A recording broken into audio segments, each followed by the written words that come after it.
আজ আমাদের গন্তব্য সমুদ্রপৃষ্ঠ থেকে প্রায় ৬,৭০০ ফুট উচ্চতায় অবস্থিত মেঘ ও রোদ্দুরের এক মায়াবী শহর দার্জিলিং। আমাদের কাছে দার্জিলিং শুধু একটি ট্যুরিস্ট স্পট নয়, একটি আবেগ। নীল আকাশের ক্যানভাসে কাঞ্চনজঙ্ঘার সোনালি আভা, পাহাড়ি বাঁকে টয় ট্রেনের সেই চিরচেনা হুইসেল, কুয়াশার মাখা পাইন বনের রহস্য আর হাড় কাঁপানি ঠান্ডায় এক কাপ ধোয়া ওঠা দার্জিলিং চায়ের উষ্ণতা, অথবা কেভেন্টার্সের ওপেন টেরেসে বসে ব্রেকফাস্টের সাথে কাঞ্চনজঙ্ঘার প্রথম প্রেমে পড়া, কিংবা কনকনে ঠান্ডায় গরম মোমোয় কামড় বসানো, আর চৌরাস্তার বেঞ্চে বসে নিছকই এক অলস সময় কাটানো। এই সব অনুভূতিগুলোর আসলে কোনো বিকল্প নেই, আর এই সমস্ত অনুভূতি আমাদের কাছে একটি আবেগে পরিণত হয়, আর সেই আবেগের নামই হলো দার্জিলিং। কিন্তু এই স্বপ্নের দুনিয়ায় হারিয়ে যেতে চাইলেও অনেক সময় পকেটের চিন্তা বা সঠিক পরিকল্পনার অভাবে আমাদের সেই স্বপ্ন অধরাই থেকে যায়। তাই আজকের ভিডিওতে আমি আপনাদের সেই মুশকিল আসান করতেই চলে এসেছি। আজ আমরা জানবো ৩ রাত এবং ৪ দিনের দার্জিলিং ভ্রমণের খুঁটিনাটি সমস্ত তথ্য, যেমন কখন আসবেন, কিভাবে আসবেন, কোথায় থাকবেন, বাজেটের মধ্যে সেরা হোটেলের কন্ট্যাক্ট ডিটেলস, সাইট সিন বা ঘোরাঘুরির প্ল্যানিং, খাওয়া দাওয়া, শপিং এবং সব শেষে মাথাপিছু মোট খরচের হিসেব। আর এর সাথে বাড়তি পাওনা হিসাবে থাকছে কিভাবে আপনারা জন প্রতি কম খরচায় এই পুরো ট্রিপটা প্ল্যান করবেন, তারই কিছু বিশেষ টিপস। তাই ভ্রমণের সম্পূর্ণ তথ্য জানতে ভিডিওটা শেষ অবধি দেখুন। আর ভিডিওটা যদি আপনাদের ভালো লাগে এবং হেল্পফুল মনে হয় তবে চ্যানেলটা সাবস্ক্রাইব করতে ভুলবেন না। চলুন তাহলে আর দেরি না করে শুরু করা যাক আজকের দার্জিলিং ট্যুর গাইড। প্রথমেই জেনে নেব আপনারা দার্জিলিংয়ে কখন যাবেন। দার্জিলিং আপনারা বছরের যে কোনো সময়ে যেতে পারেন, তবে ভ্রমণের জন্য সেরা সময় হলো অক্টোবরের মাঝামাঝি থেকে জুন মাস পর্যন্ত। বর্ষাকালটা এড়িয়ে চলাই ভালো, কারণ এই সময় পাহাড়ি রাস্তায় ধস বা ল্যান্ডস্লাইড হওয়ার আশঙ্কা থাকে। তাহলে আর দেরি কিসে, চলুন এবার চটজলদি টিকিটটা বুক করে নেওয়া যাক। আসুন এইবার বিস্তারিতভাবে জেনে নেব কিভাবে আপনারা দার্জিলিংয়ে পৌঁছাবেন। দার্জিলিং ভ্রমণের প্রথম ধাপ হলো শিলিগুড়িতে পৌঁছানো। কলকাতা থেকে আপনারা মূলত 3টি উপায়ের শিলিগুড়ি যেতে পারেন: ট্রেন, বাস অথবা বিমানে। প্রথমে আসি ট্রেনে, যেটি শিলিগুড়ি পৌঁছানো সব থেকে জনপ্রিয় এবং পকেট ফ্রেন্ডলি উপায়। শিয়ালদহ বা হাওড়া স্টেশন থেকে আপনাদের এনজিপি স্টেশনে পৌঁছাতে হবে। এনজিপি যাওয়ার প্রচুর ট্রেন থাকলেও চেষ্টা করবেন এমন ট্রেন ধরতে যাতে আপনারা সকাল সকাল এনজিপি পৌঁছে যেতে পারেন। এই যাত্রার জন্য পদাতিক এক্সপ্রেস, দার্জিলিং মেল বা কাঞ্চনকন্যা এক্সপ্রেস নিঃসন্দেহে সেরা অপশন। আর সবচেয়ে সুবিধার বিষয় হলো এই ট্রেনগুলো রাতের ট্রেন হওয়ায় আপনারা খুব সহজেই কিন্তু অফিস সেরে ট্রেনগুলো ধরতে পারবেন। আর এই ট্রেনগুলোতে স্লিপার ক্লাসের ভাড়া পড়বে 350 থেকে 400 টাকা মতো। দ্বিতীয় উপায়টি হলো বাস। আপনারা কলকাতার ধর্মতলা বাস স্ট্যান্ড থেকে শিলিগুড়ি আসার বাস পেয়ে যাবেন। এই বাসগুলো আপনাদের সরাসরি শিলিগুড়ি টেনজিং নর্গে বাস স্ট্যান্ডে নামিয়ে দেবে। আর সব শেষে বিমান সরাসরি বাগডোগরা বিমানবন্দরে নেবে, সেখান থেকে রিজার্ভ গাড়িতে দার্জিলিং পৌঁছে যেতে পারেন। এরপর শিলিগুড়ি পৌঁছে রওনা দিন দার্জিলিং এর উদ্দেশ্যে। এনজিপি বা শিলিগুড়ি থেকে দার্জিলিং যাওয়ার মূলত 3টি উপায় আছে: শেয়ার গাড়ি, রিজার্ভ গাড়ি এবং বাস। শেয়ার গাড়ি আপনারা এনজিপি স্টেশন কিংবা তেনজিং নোরগে বাস স্ট্যান্ডের সামনে থেকেই শেয়ার জিপ পেয়ে যাবেন। বর্তমানে শেয়ার গাড়ি দার্জিলিং যেতে অফ সিজন মানে জুলাই, আগস্ট বা ফেব্রুয়ারি এই সময়ে ভাড়া সাধারণত 300 থেকে 350 টাকার আশেপাশে থাকে। আর পিক সিজন মানে এপ্রিল থেকে জুন বা অগস্ট থেকে ডিসেম্বর পর্যন্ত পর্যটকদের প্রচুর চাপের কারণে এই সময় ভাড়া 400 থেকে 500 টাকা পর্যন্ত হতে পারে। আর আপনারা যদি বাগডোগরা বিমানবন্দরে নামেন তবে সেইখান থেকে একটি অটো রিজার্ভ করে প্রথমে দার্জিলিং মোড়ে চলে আসতে হবে। অটো রিজার্ভ করলে ভাড়া পড়বে প্রায় 300 টাকা মতো, এবং সেইখান থেকে আপনারা দার্জিলিং যাওয়ার শেয়ার গাড়ি পেয়ে যাবেন। দ্বিতীয় উপায়টি হলো রিজার্ভ গাড়ি। আপনারা এনজিপি স্টেশন, শিলিগুড়ি জংশন কিংবা এয়ারপোর্ট যে কোনো জায়গা থেকেই সরাসরি গাড়ি রিজার্ভ করে নিতে পারেন। ছোট 4 সিটার গাড়ির ক্ষেত্রে ভাড়া পড়ে 2,500 থেকে 3,500 টাকা, এবং বড় গাড়ির ক্ষেত্রে ভাড়া লাগে 3,500 থেকে 4,500 টাকার মধ্যে। এবার সব শেষে আসা যাক সব থেকে কম খরচ বা পকেট ফ্রেন্ডলি উপায়, সেটি হলো বাস। শিলিগুড়ি তেনজিং নোরগে বাস স্ট্যান্ড থেকে আপনারা বাসে করেও দার্জিলিং যেতে পারেন। সেক্ষেত্রে ভাড়া লাগবে জনপ্রতি মাত্র 100 টাকা। আর যদি এনজিপি স্টেশনে নামেন তাহলে সেখান থেকে শেয়ার টোটো করে প্রথমে তেনজিং নোরগে বাস স্ট্যান্ডে পৌঁছে সেইখান থেকে বাস ধরতে পারবেন। আপনাদের টোটো ভাড়া লাগবে মাত্র 50 টাকা। শিলিগুড়ি থেকে দার্জিলিং এর দূরত্ব প্রায় 70 কিলোমিটার, তাই এই পথ পাড়ি দিয়ে গন্তব্যে পৌঁছাতে আপনাদের সময় লাগবে মোটামুটি 3 থেকে 3.5 ঘন্টা মতো। দার্জিলিং এ পৌঁছে তো গেলেন, কিন্তু থাকবেন কোথায় সেটা ঠিক করেছেন? বাজেট ঠিক রাখতে হলে কিন্তু হোটেলের অবস্থান বা লোকেশন নির্বাচন করা খুবই গুরুত্বপূর্ণ। আপনারা যদি একদম মেল রোডের কাছে থাকতে চান সেক্ষেত্রে ভাড়া একটু বেশি পড়বে। মোটামুটি 2,500 থেকে 3,000 টাকার মধ্যে এখানে হোটেল পাওয়া যায়। তবে কিন্তু আমার মতে যদি এটি আপনাদের বাজেট ট্রিপ হয় তাহলে সরাসরি মেল রোডের ওপরে না থেকে মেল থেকে কিছুটা পায়ে হাঁটা দূরত্ব রাখতে পারেন। আমরা আছি এখন দার্জিলিং রিঙ্ক মলের রাস্তাটাতে। আপনারা যদি হোটেল খোঁজেন এই মল লাগোয়া যে জায়গাগুলো আছে, রিঙ্ক মল হয়ে গেল, doctor Zakir Hossain road, HD Lama road, এই সব জায়গাগুলো থাকলে কিন্তু আপনারা মলের কাছাকাছিও রুম পাবেন আর একটু রেটটাও কম হবে। এই সামনে হলো রিঙ্ক মল, আর এখানে কিন্তু প্রচুর হোটেলস পেয়ে যাবেন আপনারা। আপনারা যদি এই দিকটাতে হোটেল নেন আপনাদের মোটামুটি হোটেলের ট্যারিফ পড়বে 1000 থেকে 1200 টাকা। সেক্ষেত্রে আপনারা মাত্র 5 থেকে 10 মিনিট হাঁটলেই কিন্তু মেল রোডে পৌঁছে যেতে পারবেন। আর যারা আরও সস্তার অপশন খুঁজছেন তাদের জন্য দার্জিলিং স্টেশন রোড বা চক বাজার এলাকা হলো একদম সেরা ঠিকানা। এখানে 500 থেকে 1000 টাকার মধ্যেই হোটেল পেয়ে যাবেন। কিন্তু সেক্ষেত্রে একটা বিষয় মাথায় রাখতে হবে, এই জায়গাগুলি বেশ নিচু হওয়ায় মেল রোডে উঠতে হলে কিন্তু অনেকটা চড়াই ভাঙতে হয়। আর তাই যাদের হাঁটু বা পায়ের সমস্যা আছে তাদের স্টেশন বা চকবাজার এলাকাটা কিন্তু এড়িয়ে চলাই ভালো। আমরা উঠেছি ওমেগা রেসিডেন্সিতে। হোটেলটা হলো এইচডি লামা রোডে। এই যে সোজা রাস্তাটা আসছে, এই সোজা রাস্তাটা আসছে মেল রোড থেকে একটা বাইলেন পাস করেই এই রাস্তাটাতে আপনারা চলে আসতে পারবেন, সামনে ওমেগা রেসিডেন্সি। এই জায়গাটাতে কিন্তু প্রচুর হোটেলস আছে, তাকসা আছে, তার আগে কিছুটা গেলে আপনারা প্রধান রেসিডেন্সি পেয়ে যাবেন। হোটেলে চেক ইন হয়ে গেছে, রুমও অ্যালোকেট হয়ে গেছে, এবার জাস্ট রুমে ফ্রেশ হয়ে আমরা খাওয়া দাওয়া করতে বেরোবো। আপনাদের বললামই আমরা ওমেগা রেসিডেন্সিতে উঠেছি। আমরা নিয়েছি ম্যাপেল ডিলাক্স রুম, আমাদের রুম নাম্বার হলো 110। চলুন আপনাদেরকে একবার রুম ট্যুরটা দিয়ে দেওয়া যাক। রুমটা কিন্তু ছোটোর মধ্যে ছিমছাম সুন্দর। এখানে একটা ডাবল বেড আছে, সাথে এখানে কুইল দেওয়া আছে, পরিষ্কার সাদা চাদর। বেডটাতে মোটামুটি দুজন খুব ইজিলি অ্যাকোমোডেট হয়ে যাবে। এখানে একটা টিভি আছে, এখানে নিচে টেবিল আছে, এখানে একটা ড্রেসিং এরিয়া, একটা ছোট্ট বসার জায়গা, আর এই বাইরে থেকে একটা রোড সাইড এরকম ভিউ আছে। এখানে একটা ছোটো কাবার্ড মতো করা আছে, সাথে এখানে একটা টি কেটেল দিয়েছে, আর এখানে টি ব্যাগস, সুগার এগুলো সব দেওয়া আছে। এটা হলো বাথরুম, শাওয়ার এরিয়াটা স্পেশিয়াস ক্লিন বাথরুমটা। রুমটাতে আমাদের পার ডে ভাড়া পড়েছে 2200 টাকা করে। এই রুমটা কিন্তু আমরা গোয়াই বিবো থেকে বুক করেছিলাম, এর সাথে কিছু অফারও ছিল। আপনারা চাইলে ডিরেক্টলিও এই হোটেলটাতে কন্ট্যাক্ট করে বুক করে নিতে পারবেন। আমি হোটেলের কন্ট্যাক্ট ডিটেলস নিচে ডেসক্রিপশন বক্সে দিয়ে দেবো। আপনাদের সুবিধার্থে নিচে ডেসক্রিপশন বক্সে কিছু হোটেলের কন্ট্যাক্ট ডিটেলস দিয়ে দিলাম। চলুন এবার তাহলে চটপট দার্জিলিং এর সাইট সিন আর ঘোরাঘুরি প্ল্যানিংটা সাজিয়ে নেওয়া যাক।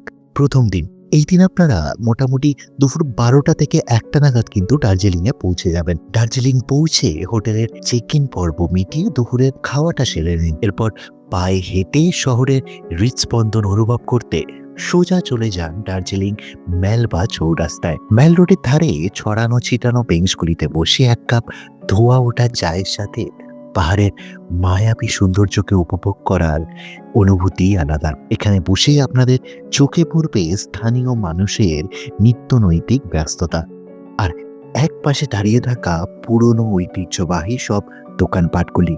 আর হাঁটতে হাঁটতে ক্লান্ত হয়ে পড়লে ঘোড়ার পিঠে চড়ে মেল রোডের এক চক্কর পরিক্রমাও করে নিতে পারেন। হাঁটতে হাঁটতেই চৌরাস্তার ডান পাশ দিয়ে চলে আসা রাস্তা ধরে এগিয়ে যান অবজারভেটরি হিল রোডের দিকে।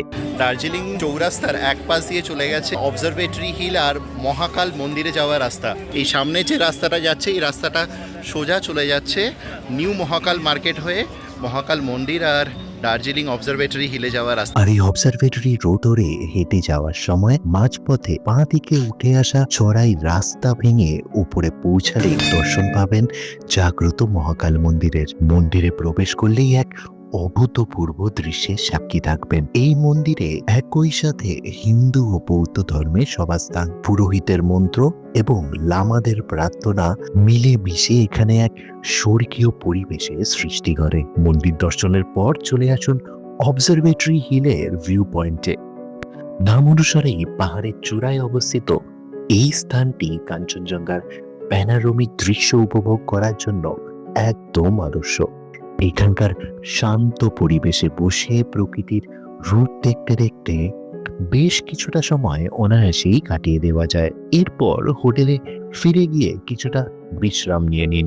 একটুখানি রেস্ট নিয়ে সন্ধেবেলা আবার চলে আসুন এই দার্জিলিং ম্যাল রোডে। দার্জিলিং ম্যাল রোড কিন্তু সন্ধেবেলা পুরো অন্যরকম দেখতে লাগে। কৃত্রিম আলোয় সেজে ওঠা ম্যাল রোড সন্ধেবেলায় আরো মায়াময়ী হয়ে ওঠে। চারিদিকে পর্যটকদের কোলাহল আর জমজমাট দোকানপাট। চাইলে এখান থেকে কিছু কেনাকাটাও সেরে নিতে পারেন, তবে দরদাম করতে কিন্তু ভুলবেন না। মেলের রাস্তার ধারেই রয়েছে নানান স্ট্রিট ফুডের দোকান, চাইলেও সেইখান থেকে কিন্তু আপনারা সন্ধ্যের জল খাবারটা সেরে ফেলতে পারেন, অথবা ঢু মারতে পারেন দার্জিলিং এর আইকনিক গ্লেনারিজে। এখানকার জিভে জল আনা বেকারি আইটেম কিন্তু চেখে দেখতে ভুলবেন না। আর আজই কিন্তু ম্যাল রোডে ঘুরতে ঘুরতে পরে দুদিনের সাইট সিনের জন্য গাড়িটা আগাম বুক করে রাখুন, কারণ পরদিন ভোর রাত 3:30 থেকে 4টে নাগাদ বেরোতে হবে টাইগার হিল সানরাইজ দেখার জন্য। অতএব আজ কিন্তু তাড়াতাড়ি ডিনার করে শুয়েও পড়তে হবে। তাহলে চলুন এবার দেখে নেওয়া যাক পরের দুদিনের ঘোরার পরিকল্পনা এবং গাড়ির ব্যবস্থা কিভাবে করবেন। পরের দুদিন আপনারা মূলত 3 পয়েন্টস, লামাহাটা ও মিক্স পয়েন্টস ঘুরবেন। প্রথম দিন 3 পয়েন্টসে আপনারা দেখে নেবেন টাইগার হিল থেকে সানরাইজ, বাতাসিয়া লুপ ও ঘুম মনাস্ট্রি, এবং সাথে দেখে নেবেন লামাহাটা। এবং দ্বিতীয় দিন দেখে নেবেন মিক্স পয়েন্টস এর সাইট সিন গুলো। এবার জেনে নেওয়া যাক আপনারা মিক্স পয়েন্টসে কি কি দেখবেন। Japanese temple, peace pagoda, Tenzing rock, happy valley tea estate, Darjeeling চিড়িয়াখানা, Himalayan mountaineering institute, orange valley view point, rock garden এবং গঙ্গা মাইয়া পার্ক। আপনারা যদি 3 পয়েন্টস ও মিক্স পয়েন্ট সব মিলিয়ে একেবারে গাড়ি রিজার্ভ করেন, সেক্ষেত্রে খরচা কিছুটা কম হবে। পুরো সাইট সিন এর জন্য মোট একটি 10 সিটার গাড়িতে ভাড়া পড়বে 5,000 টাকা মতো। আর যদি বাজেট আরো কমাতে চান, সেক্ষেত্রে শেয়ার গাড়িতে 3 পয়েন্টসটা ঘুরে নিন। তার জন্য ভোর 3টের সময় ম্যাল রোড ট্যাক্সি স্ট্যান্ড, মানে যেটা কেভেন্টার্স এর সামনে, সেইখানে পৌঁছে যান। এখান থেকে আপনারা মাথা পিছু 400 টাকায় 3 পয়েন্টস ঘোরার শেয়ার গাড়ি পেয়ে যাবেন। কিন্তু একটা কথা মাথায় রাখবেন, পিক সিজনে কিন্তু এইখানে গাড়ির সংখ্যা খুবই সীমিত থাকে। মিক্স পয়েন্টস এর জন্য আলাদা গাড়ি নিলে বড় 10 সিটার গাড়িতে ভাড়া পড়বে 3,000 টাকা এবং ছোট 4 সিটার গাড়িতে ভাড়া পড়বে 2,000 টাকা মতো।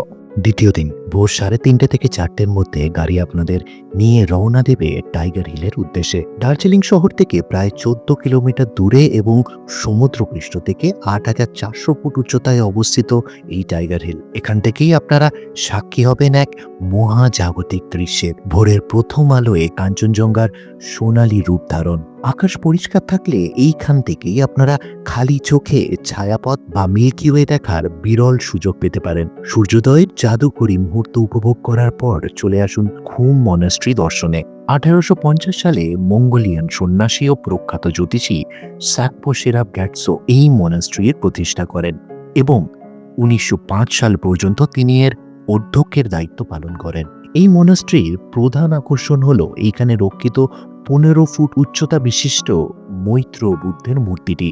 এর পরের গন্তব্য বাতাসিয়া লুপ। 1919 সালে বাতাসিয়া লুপ তৈরি করা হয়। ঘুম স্টেশনের পর দার্জিলিং এর দিকে নামার সময় টয় ট্রেনকে প্রায় 140 ফুটের একটি খাড়া ঢাল অতিক্রম করতে হতো, যা ছিল এক প্রকার অসম্ভব। এই সমস্যার সমাধানেই বাতাসিয়া লুপের সৃষ্টি। এখানে ট্রেনটি একটি বিস্তীর্ণ বৃত্তাকার পথে ঘুরে ধীর লয়ে নিচে নেমে আসে এবং একটি টানেলের ভিতর দিয়ে নিজের লাইনটি অতিক্রম করে। এই কৌশলে ট্রেনটি যে কখন 140 ফুট উচ্চতা কমিয়ে ফেলে তা যাত্রীরা টেরই পান না।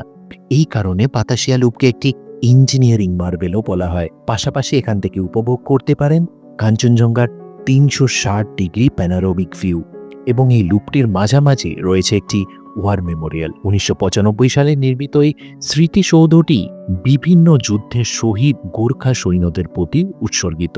বাতাসিয়া লুপের পর আপনাদের গন্তব্য লামাহাটা। পাইন ও ধূপির ঘন অরণ্যের বুক চিরে আঁকাবাঁকা পাহাড়ি পথ ধরে এগিয়ে চলবে আপনার গাড়ি। গাড়ি থামবে ঠিক লামাহাটা ইকো ট্যুরিজম পার্কের প্রবেশদ্বারে।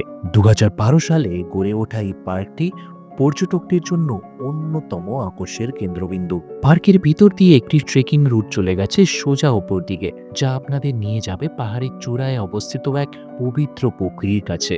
চড়াইভাঙার ক্লান্তি দূর করতে পথে রয়েছে বসার ব্যবস্থা।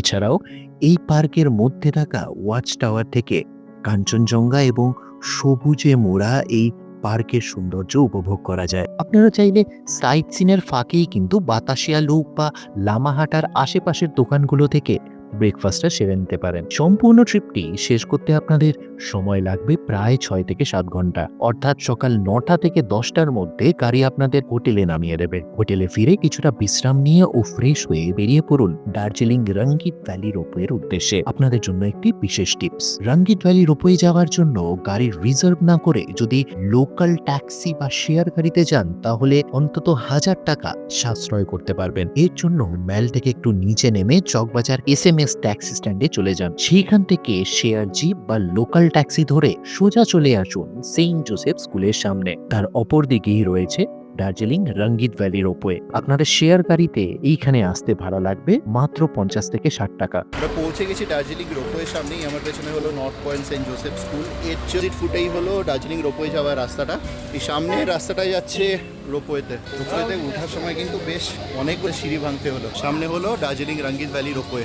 রোপওয়ের জন্য আপনাদেরকে টিকিট নিতে লাগবে। টিকিট মূল্য জনপ্রতি 260 টাকা করে অ্যাডাল্টের জন্য, আর বাচ্চাদের জন্য 130 টাকা করে।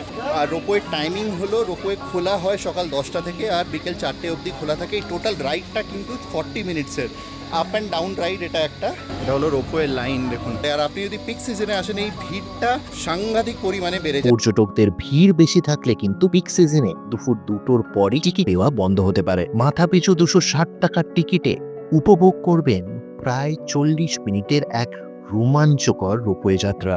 এই 5 কিলোমিটার যাত্রাপথে রোপওয়ে আপনাদের নিয়ে যাবে দার্জিলিং থেকে নিচে রঙ্গিত ভ্যালিতে এবং আবার ফিরিয়ে আনবে। উপর থেকে পাখির চোখে চা বাগান, ঘন সবুজ অরণ্য, রাজকীয় কাঞ্চনজঙ্ঘা এবং নিচের সুরপিল গতিতে বয়ে চলে যাওয়ার রামাম এবং লিটল রঙ্গিত নদীর দৃশ্য আপনাদের মুগ্ধ করবেই।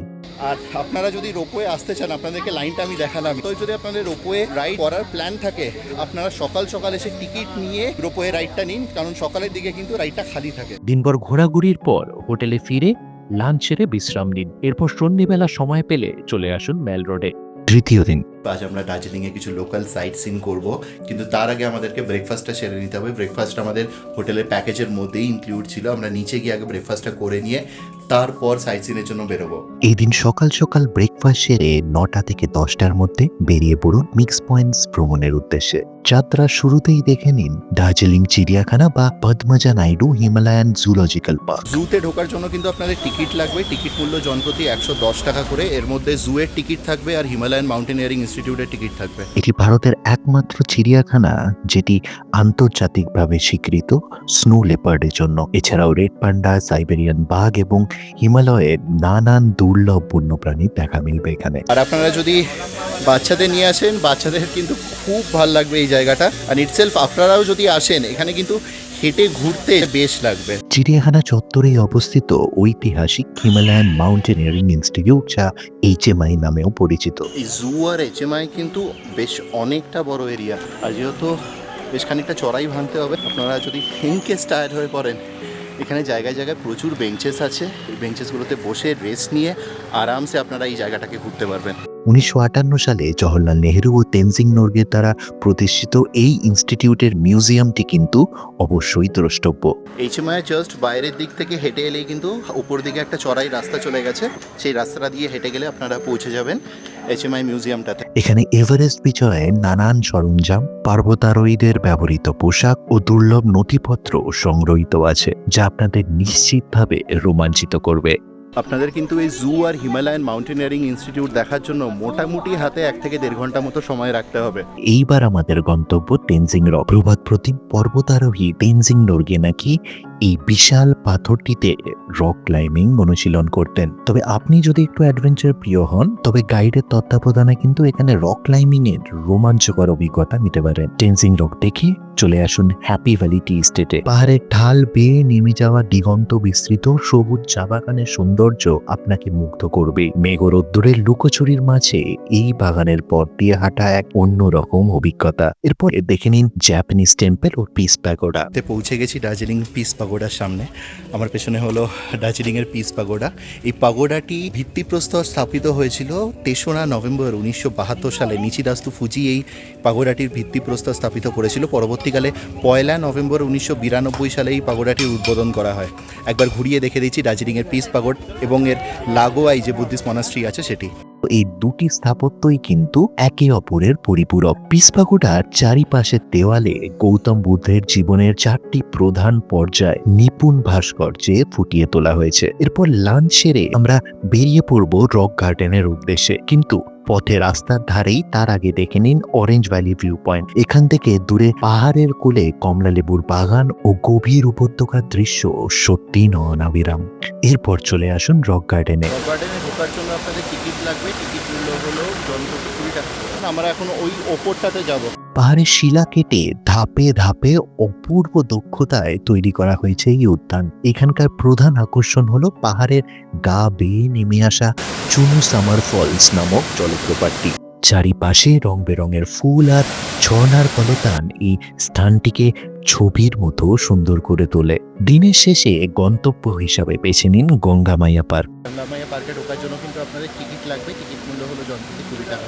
রক গার্ডেন থেকে মাত্র 3 কিলোমিটার নিচে পাহাড়ের পদদেশের সমতল উপত্যকায় গড়ে উঠেছে এই পার্ক।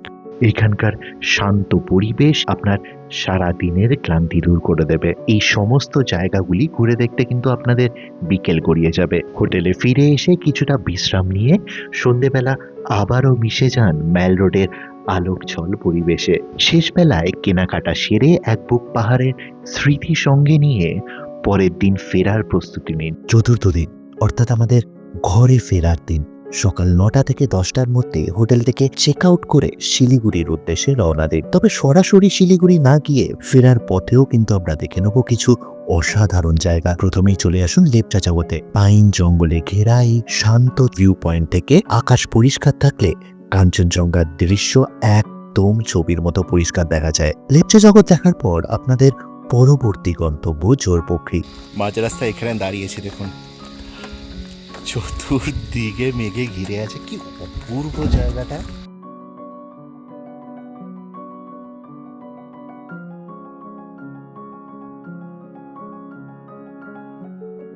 আমরা পৌঁছে গেছি জোরপোখরিতে। জোরপোখরিতে ঢোকার জন্য কিন্তু আপনাদের টিকিট নিতে লাগবে। টিকিট মূল্য জনপ্রতি 10 টাকা করে এবং কার পার্কিংয়ের জন্য অ্যাডিশনাল 20 টাকা আপনাকে দিতে লাগবে। জোরপোখরি দেখে নিয়ে চলে আসুন সীমানা ভিউ পয়েন্টে। আমরা পৌঁছে গেছি সীমানা ভিউ পয়েন্টে। আপনাদের একটা জিনিস দেখাচ্ছি দাঁড়া। Nepal border 0 kilometre. এক পাশে পা দিলে আপনি থাকবেন ভারতবর্ষে, আরেক পাশে নেপালের মাটিতে। এই মুহূর্তে দাঁড়িয়ে আছি ইন্ডিয়া নেপালের মাঝে। নাম শুনেই বুঝতে পারছেন এই ভিউ পয়েন্টটি ভারত ও নেপালের সীমান্তে অবস্থিত হওয়ায় এই জায়গাটির নাম সীমানা ভিউ পয়েন্ট। এইখান থেকে নেপাল সীমান্তের পাহাড়গুলির দৃশ্য এক কথায় অসাধারণ। পরে দেখে নিন নেপাল গেট। তারপর চলে আসুন গোপালধারা টি স্টেটে। রাস্তার দুপাশে গোলাকৃত দিগন্ত বিস্তৃত এই চা বাগানের সৌন্দর্য আপনাকে মুগ্ধ করতে বাধ্য। এরপরে দেখে নিন মিরিক লেক এবং সবশেষে টেংলিং ভিউ পয়েন্ট দেখে সোজা পৌঁছে যান শিলিগুড়িতে। এই সাইট সিন গুলো ঘুরে শিলিগুড়ি পৌঁছাতে আপনাদের সময় লাগবে প্রায় 6 থেকে 7 ঘন্টা মতো। আর যদি খরচার কথা বলি, 10 সিটার বড় গাড়ির ভাড়া পড়বে 4 থেকে 4,500 টাকা এবং ছোট 4 সিটার গাড়িতে ভাড়া পড়বে 3 থেকে 3,500 টাকা মতো। তবে আপনারা চাইলে ফেরার পথের এই সাইট সিন গুলো বাদও দিতে পারেন। সেক্ষেত্রে দার্জিলিং থেকে সরাসরি শেয়ার গাড়ি নিয়ে শিলিগুড়িতে আসতে পারেন।